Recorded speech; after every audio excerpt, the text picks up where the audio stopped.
जय श्री राधे। द्वितीय स्कंद 5वां अध्याय। सृष्टि वर्णन। नारद जी ने पूछा, पिताजी, आप केवल मेरे ही नहीं सबके पिता, समस्त देवताओं से श्रेष्ठ एवं सृष्टि करता हैं। आपको मेरा प्रणाम है। आप मुझे वह ज्ञान दीजिए जिससे आत्म तत्व का साक्षात्कार हो जाता है। पिताजी, इस संसार का क्या लक्षण है? इसका आधार क्या है? इसका निर्माण किसने किया? इसका प्रलय किसमें होता है? यह किसके अधीन है और वास्तव में यह है क्या वस्तु? आप इसका तत्व बतलाइए। आप तो यह सब कुछ जानते हैं, क्योंकि जो कुछ हुआ है, हो रहा है या होगा, उसके स्वामी आप ही हैं। यह सारा संसार हथेली पर रखे हुए आंवले के समान आपकी ज्ञान दृष्टि के अंतर्गत ही है। पिताजी, आपको यह ज्ञान कहाँ से मिला? आप किसके आधार पर ठहरे हुए हैं? आपका स्वामी कौन है और आपका स्वरूप क्या है? आप अकेले ही अपनी माया से पंचभूतों के द्वारा प्राणियों की सृष्टि कर लेते हैं। कितना अद्भुत है! जैसे मकड़ी अनायास ही अपने मुंह से जाला निकालकर उसमें खेलने लगती है, वैसे ही आप अपनी शक्ति के आश्रय से जीवों को अपने में ही उत्पन्न करते हैं और फिर भी आप में कोई विकार नहीं होता। जगत में नाम, रूप और गुणों से जो कुछ जाना जाता है, उसमें मैं ऐसी कोई सत असत, उत्तम मध्यम या अधम वस्तु नहीं देखता जो आपके सिवा और किसी से उत्पन्न हुई हो। इस प्रकार सबके ईश्वर होकर भी आपने एकाग्र चित्त से घोर तपस्या की। इस बात से मुझे मोह के साथ साथ बहुत बड़ी शंका भी हो रही है कि आपसे बड़ा भी कोई है। पिताजी, आप सर्वज्ञ और सर्वेश्वर हैं। जो कुछ मैं पूछ रहा हूँ वह सब आप कृपा करके मुझे इस प्रकार समझाइए कि जिससे मैं आपके उपदेश को ठीक ठीक समझ सकूं। ब्रह्मा जी ने कहा, बेटा नारद, तुमने जीवों के प्रति करुणा के भाव से भरकर यह बहुत ही सुंदर प्रश्न किया है, क्योंकि इससे भगवान के गुणों का वर्णन करने की प्रेरणा मुझे प्राप्त हुई है। तुमने मेरे विषय में जो कुछ कहा है, तुम्हारा वह कथन भी असत्य नहीं है, क्योंकि जब तक मुझसे परे का तत्व, जो स्वयं भगवान ही है, जान नहीं लिया जाता, तब तक मेरा ऐसा ही प्रभाव प्रतीत होता है जैसे सूर्य, अग्नि, चंद्रमा, ग्रह, नक्षत्र और तारे उन्हीं के प्रकाश से प्रकाशित होकर जग में प्रकाश फैलाते हैं। वैसे ही मैं भी उन्हीं स्वयं प्रकाश भगवान के चिन्मय प्रकाश से प्रकाशित होकर संसार को प्रकाशित कर रहा हूँ। उन भगवान वासुदेव की मैं वंदना करता हूँ और ध्यान भी, जिनकी दुर्जय माया से मोहित होकर लोग मुझे जगत गुरु कहते हैं। यह माया तो उनकी आंखों के सामने ठहरती ही नहीं, झेप कर दूर से ही भाग जाती है।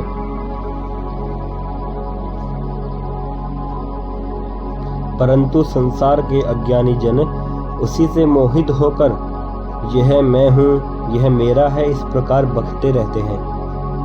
भगवत स्वरूप नारद, द्रव्य, कर्म, काल, स्वभाव और जीव वास्तव में भगवान से भिन्न दूसरी कोई भी वस्तु नहीं है। वेद नारायण के पारायण हैं। देवता भी नारायण के ही अंगों में कल्पित हुए हैं और समस्त यज्ञ भी नारायण की प्रसन्नता के लिए ही हैं, तथा उनसे जिन लोकों की प्राप्ति होती है वे भी नारायण में ही कल्पित हैं। सब प्रकार के योग भी नारायण की प्राप्ति के ही हेतु हैं। सारी तपस्याएं नारायण की ओर ही ले जाने वाली हैं। ज्ञान के द्वारा भी नारायण ही जाने जाते हैं। समस्त साध्य और साधनों का पर्यवसान भगवान नारायण में ही है। वे दृष्टा होने पर भी ईश्वर हैं, स्वामी हैं, निर्विकार होने पर भी सर्वस्वरूप हैं। उन्होंने ही मुझे बनाया है और उनकी दृष्टि से ही प्रेरित होकर मैं उनके इच्छा अनुसार सृष्टि रचना करता हूँ। भगवान माया के गुणों से रहित एवं अनंत हैं। सृष्टि, स्थिति और प्रलय के लिए रजोगुण, सतोगुण और तमोगुण, ये 3 गुण माया के द्वारा उनमें स्वीकार किए गए हैं। ये ही तीनों गुण द्रव्य, ज्ञान और क्रिया का आश्रय लेकर मायातीत नित्य मुक्त पुरुष को ही माया में स्थित होने पर कार्य, कारण और कर्तापन के अभिमान से बांध लेते हैं। नारद इंद्रियातीत भगवान गुणों के इन 3 आवरणों से अपने स्वरूप को भली भांति ढक लेते हैं, इसलिए लोग उनको जान नहीं पाते। सारे संसार के और मेरे भी एकमात्र स्वामी वे ही हैं। मायापति भगवान ने एक से बहुत होने की इच्छा होने पर अपनी माया से अपने स्वरूप में स्वयं प्राप्त काल, कर्म और स्वभाव को स्वीकार कर लिया। भगवान की शक्ति से ही काल ने तीनों गुणों में क्षोभ उत्पन्न कर दिया, स्वभाव ने उन्हें रूपांतरित कर दिया और कर्म ने महत्त्व को जन्म दिया। रजोगुण और सत्वगुण की वृद्धि होने पर महत्त्व का जो विकार हुआ, उससे ज्ञान, क्रिया और द्रव्य रूप तम प्रधान विकार हुआ। वह अहंकार कहलाया और विकार को प्राप्त होकर 3 प्रकार से का हो गया। उसके भेद हैं वैकारिक, तेजस और तामस। नारद जी, वे क्रमशः ज्ञान शक्ति, क्रिया शक्ति और द्रव्य शक्ति प्रधान हैं।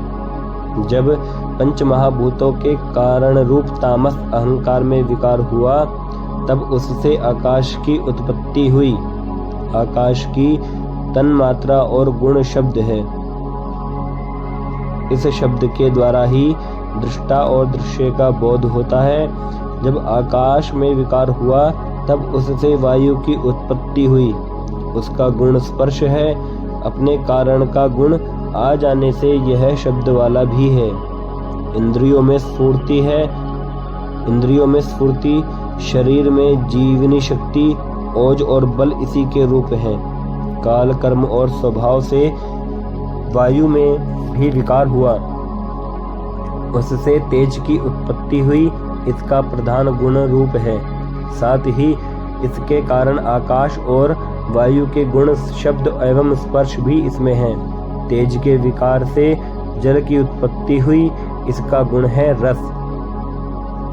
कारण तत्वों के गुण, शब्द, स्पर्श और रूप भी इसमें हैं। जल के विकार से पृथ्वी की उत्पत्ति हुई।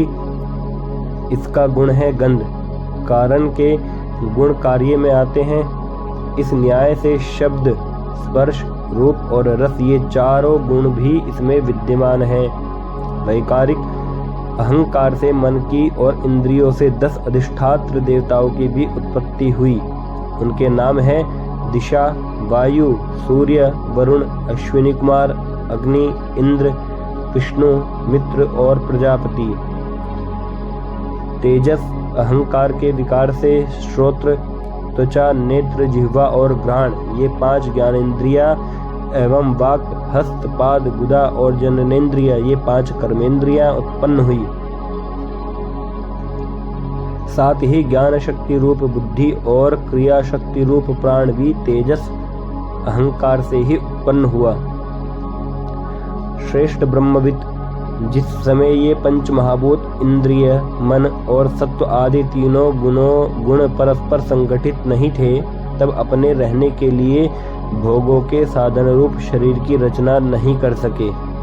जब भगवान ने इन्हें अपनी शक्ति से प्रेरित किया, तब वे तत्व परस्पर एक दूसरे के साथ मिल गए और उन्होंने आपस में कार्य कारण भाव स्वीकार करके व्यष्टि समष्टि रूप पिंड और ब्रह्मांड दोनों की रचना की।